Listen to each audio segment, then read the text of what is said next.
Ассаламу алейкум, урматтуу Москвар YouTube каналыбыздын катталуучулары, мекендештер, амансыздарбы? Ден соолуктар кандай туугандар, жакшыбы? Бүгүн биз метро Праевскаядабыз туугандар. Бул жакта кыргыз мекендешибиз Эндер аттуу кийим дүкөнү ачыптыр.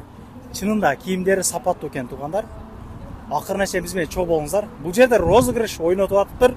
Андагы силерге айтып берем. Башкы байгеге калоочуларга Дубайга путевка берет экен. Калоочуларга iPhone 14 берет экен. Акыркы үлгүдөгү iPhone. Экөөнүн бирин тандайсыздар. Экинчи орунга 10 000 сомдук кийим кылып кетсеңиздер болот экен. Үчүнчү орунга болсо 5 000 сомдук кийим кылып кетсеңиздер болот экен. Оюндун шарттары кандай болгон оюн видеонун аягында айтабыз. Бекерде эмне болгону дагычы туугандар. Мына Праевскаянын экинчи выходу ушулчу. Элдер кирип чыгып аткан. Чыккандан кийин эле мына ушул торговыйдын ичинде экен. Молодец, чынында мен ыраазы болдум. Киребишке эле магазин ачыптыр да. Нарака бас, берака бас, өйдөгө чыгайын, ылыйга чөйүн эмес экен. Жакшы. Өтө мүмкүнчүлүктөр бар экен. Анан машина менен келгендерге кадан монун подвалы 3 саат бесплатный парковкасы бар туугандар. Кенен кесир келе бересиздер. Жүрүңүздөр анда. Нелер бар, нелер жок, кандай розыгрыш, полный айтып берейин ага силерге. Мына туугандар, биз мындай эле кирип келдик. Кирип келгенде эле мына Эндер. Кирелик анда. Ассаламу алейкум. Келиңиздер, жастарым, амансыздарбы, жастарым. Кудайга шүгүр. Аллахка шүгүр. Келиңиз. Канча болду ачылганыңарга? Бул жакты ачканыбызга негизинен 2 ай болду. Жакында эле ачылдык. Рамазан айынын киришинде ачылганбыз. Ошондо эле жана оюн ойнотолу дегенбиз да. Машалла. Рамазан айынын 1-күнү ачылып, Рамазан айы бүткөндөн кийин iPhone 14 телефонун ойноттук. Бир бактылуу байке утуп алды. Жеңешкеге белек кылды. Ал маалда мен жок болуп калдым. Байкени көрбөй да калдым. Машалла, ошондой ачылышыбыздар жакшылык менен башталсын, мындай жакшы иштерди кылайлы дегендей.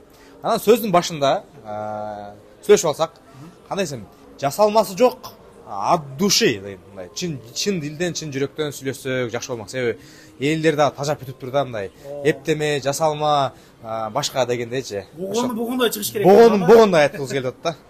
Ошол туугандар, анда кийимдерди тааныштырайлы, магазин келген кийимдер булар толук түшүндүрүп берели элдерге.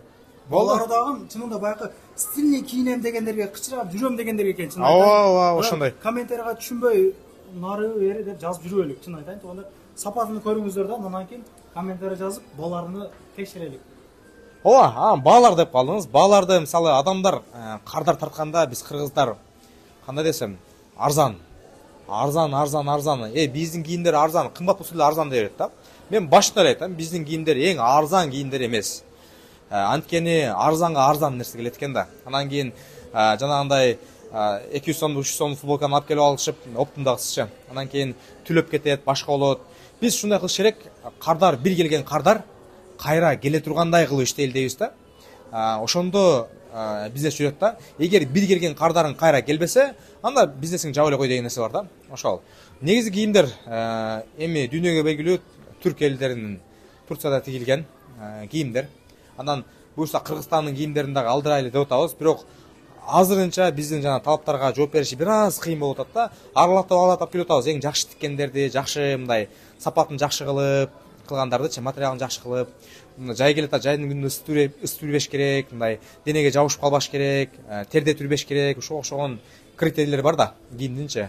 Ошондой кылып мындай баста белгилеп кетчү нерсе, биз торговый центр болгон үчүн биякта негизги кардар орустар да. Орустардын стандарттарына жооп бергендей дегендейчи, алар дагы аябай капризный болот го.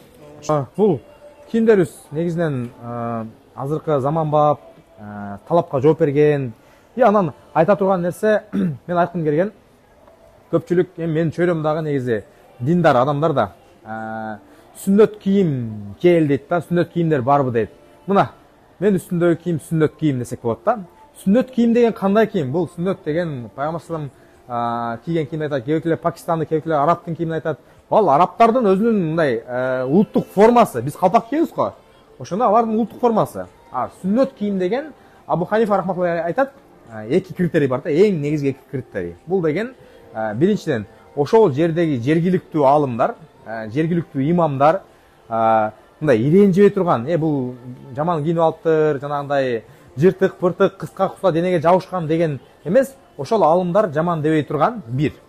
Экинчи, ошол жердеги тентектер, акыл тайкалар дейбизби, башкалар же жаш балдар дейбизби, шылдыңдап күлбөй турган кийим болсо, ошол сүннөт кийим болот экен. Элден ажырап калбаган, мындай өзгөчөлөнүп кетпеген, жана чачты көккө боеп дегендейчи, андай болбосо ошол сүннөт кийим экен. Ошол сүннөт кийимдерди алып келебиз туугандар. Ошол. Анан бааларына келе турган болсок, баалары өтө кымбат кылбадык. Адамдардын колу жетпей кала турган жана эки колун кошуп салып алыптыр дейт го бизгилер. Андай эмес. И өтө арзан. Эми биякта жана смешный цена деген бар го, алардын кийимдер эмес да. Өзүн сыйлаган, мындай өзүн урматтаган, мындай бир жерге барса да уят болбойм дегендер үчүн алып келип атабыз. Материалына, жана башкасына сапатына жооп беребиз. Жана номерлерди калтырып коебуз. Эгерде талапка жооп бербейт, башка сенин местаңа жооп бербейт, начар экен десе мен ачыкмын. Себеби биз ката кемчиликти моюнга алганды, кемчиликти жойгонду, бир жакшы кылганды үйрөнүшүбүз керек экен да. Ошондо өсөт экенбиз. Биз дагы каалайбыз. Нурсултан, мына кийимиң мындай экен, мына кийимиң тигиндей экен. Ушуну оңдоп кой иним, же досум, же байке, ушуну оңдоп койсоңуз бизге да жакшы болот эле, сизге да жакшы болот эле деген сөздөр болсо, биз ошону кабыл алганы, ошону оңдогону, дагы да жакшыртканы, дагы да мыктылатканы аракет кылабыз. Бул жаңы чыккан азыркы быйылкы заманбап жанагындай футболкалар кийимдердин түрлөрү менен алып келгенбиз. Себеби бир келген адам үстү түгүнө бар жыгына кийинип кеткен, бардык кийимдин түрүн таба тургандай кылыпчы. Анан ар биринин өзүнчө көңүл буруп, азыркы сапатка, талапка жооп берген кийимдер, мисалы кепка, барсетка, ич кийим, байпактардан бери, анан кийин кроссовкаларды алып келип баштадык, акырын-акырындан, себеби ачылганыбызга жакын эле болуп ачылдык да. Ошого товарларды толтуруп, да көбөйтүп атабыз. Анан элдин пикирин да билгибиз келет да. Эл кандай кийингиси келет, кандай кийимдерди алгысы келет, кандай кийимдер туура келет дегендейчи. Ошого карап дагы алып келе беребиз. Буюрса жакында балдар дагы Турцияга барышат. Ошондо тандап, бул деген кандай десем, мага жаккан эмес, элге жаккан кийим болсо, ошол жакшы экен да. Ошондо жана бизнес дагы жүрөт экен да. Бул деген бизге да пайда, кардарга да пайда дегендейчи. Ошол, анан негизинен ушул кийимдер бар. Баштан аяк, бутубуздан баштап башыбызга чейинки кийимдерди тапса болот.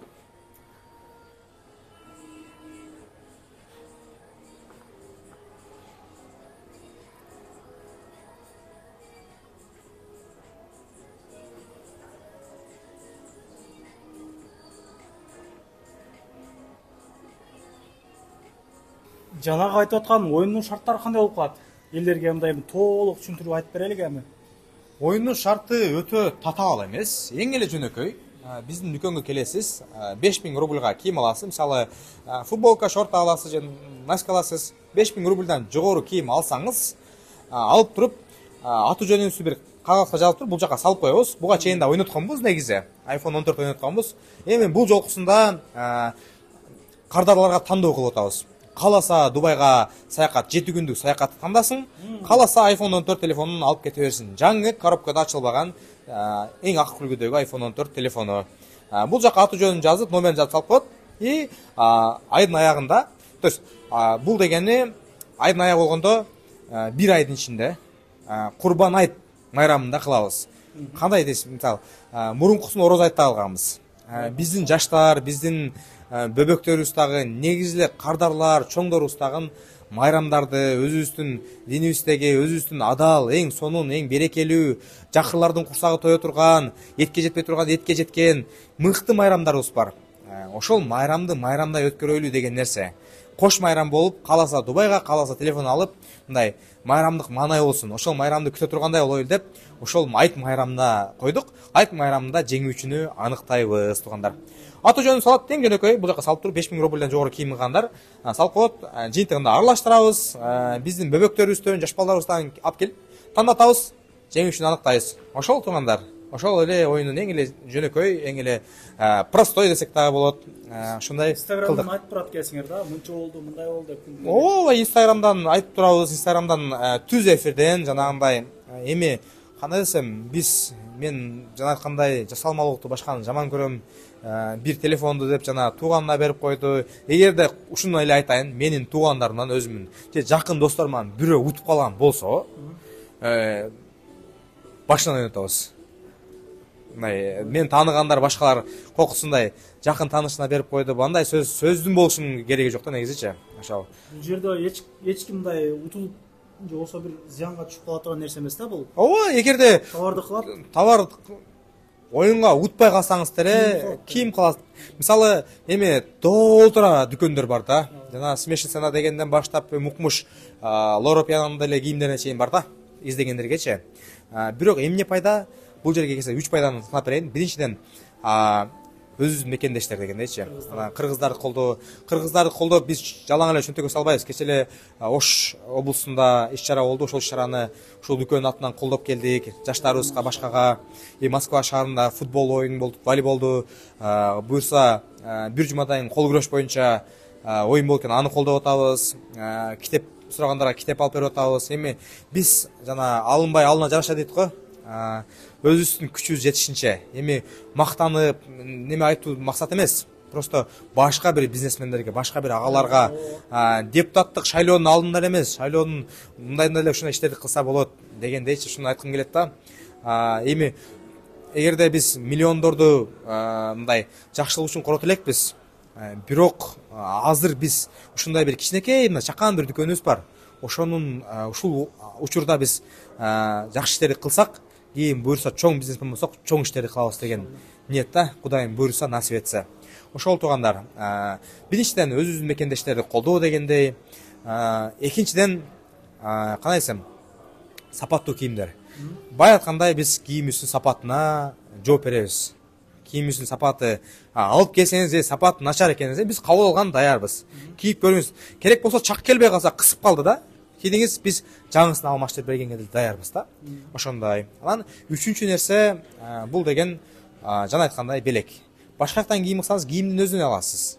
Бул жактан кийим алсаңыз, Дубай шаарына саякат же болбосо iPhone 14 телефонун утуп алууга толук мүмкүнчүлүк болот да. Бул деген пешене жана насип дегендейчи. Ошол кимге чыкса, бактылуу адам утуп чыныгыр озулуш ушундай болот туугандар. Чыныгыр озулуш лотерея деп коебуз, ушундай болуш керек да. Эч ким күйбөш керек. Исламда ошондой болот да. Ооба, эч ким күйбөйт. Ишиңиздерге ийгилик. Тынч болуңуздар. Кудай кааласа, мен Инстаграмды туугандар сиздерге кыйын болбосун деп комментарий коюп койгонмун. Эзесиздер сразу GPS-ти жандап кирип кетесиздер. Тынччылык, аманчылыкта ушундай жакшы күндөрдө көрүшүп жүрө берелик амандашып. Баарыңыздар күтөбүз. Келиңиздер. Ассаламу алейкум. Кыскача реклама туугандар, эгер сиздерде кирди чыкты маселелер болуп калса, Москвада жүрүп издеп аткан болсоңуздар ишеничтүү адамдарды мен сүйнөгамды сунуштаймын. Жакан сайдап өздөрү жакшы алып келишет. Келгенден кийин 3 айга регистрацияга үй таап коюп беришет. Чыкпай туруп базадан чорунан текшерип беришет. Өзүм дагы барып тартып келдим. Кудай кааласа, жолдон бир тыйын кеткен жок. 24 саат бою чалсаңыздар болот. Сүйнөгам кызматта.